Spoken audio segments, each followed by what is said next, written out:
The universe is an incredibly cold place, with an average temperature of just 2.7 Kelvin, or minus 270.45 degrees Celsius.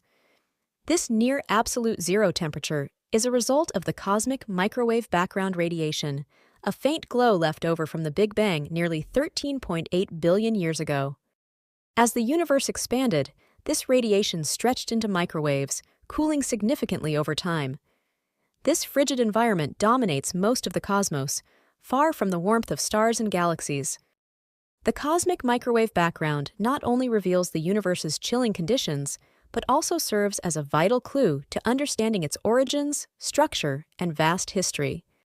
Subscribe for more.